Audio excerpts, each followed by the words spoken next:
হস্তমৈথুনের ৫টা বড় ধরনের ক্ষতি। একটা হচ্ছে আপনার স্মৃতিশক্তিগুলো কমে যাবে। ২ নম্বর ডিপ্রেশন বা মানসিক কষ্ট, হতাশা চলে আসবে। ৩ নম্বরে যেটা হয় যে আপনার শারীরিক দুর্বলতা দেখা যাবে। কোনো কাজে আপনি একটা শক্তি পাবেন না। মানসিক একটা অশান্তি আপনার ভিতরে কাজ করবে। ধীরে, ধীরে আপনার অল্প উত্তেজনায় কামরাশগুলো বেরিয়ে আসবে। যখন আপনার বিয়ে হবে বা সময় কাটাতে যাবেন স্ত্রীর সাথে, তখন আপনার সময়টা অনেক কম হবে, যেটাকে আমরা বলি প্রিম্যাচুর ইজাকুলেশন। দীর্ঘদিন চলতে, চলতে একসময় আপনার লিঙ্গটার শীতলতা চলে আসে, যেটা যথেষ্ট পরিমাণে ইরেকশন হয় না। যদিও আমাদের ভুল করে এইটা অনেক পেশেন্টের হয়ে থাকে, তার মধ্য থেকে অনেকেই এটা রিকভারি করার জন্য আপ্রাণ চেষ্টা করে যাচ্ছে। তাদের উদ্দেশ্যে আমি কতগুলো টিপস দেবো, এটা থেকে আপনার ফিডব্যাক ভালো থাকার জন্য।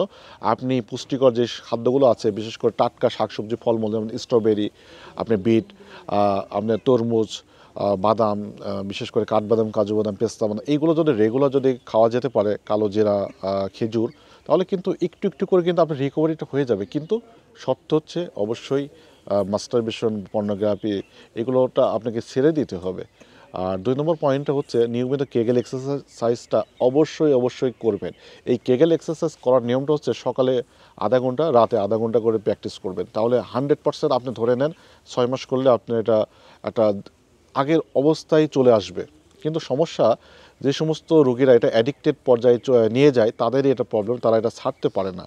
আর সর্বশেষ কথা বলবো যে আপনার মানসিক উৎফুল্লতা থাকার জন্য ধর্মীয় যেই অনুশাসনগুলো আছে, যে পর্দাটা মেনটেন করতে হবে, নারীদের সাথে আসলে একটা অবৈধ মেলামেশাগুলো করা থেকে, প্রেম ভালোবাসা করা থেকে আপনাকে বিরত থাকতে হবে ইনশাল্লাহ। তাহলে যে আপনার ক্ষতিগুলো হচ্ছে, এটা থেকে আপনি বেরিয়ে আসতে পারবেন। যদি আপনি এটা করতেই থাকেন বিয়ের আগ পর্যন্ত, হঠাৎ করে যখন বিয়ে হয়ে যাবে, তখন কিন্তু স্ত্রীর কাছে আপনাকে লজ্জিত হতে হবে।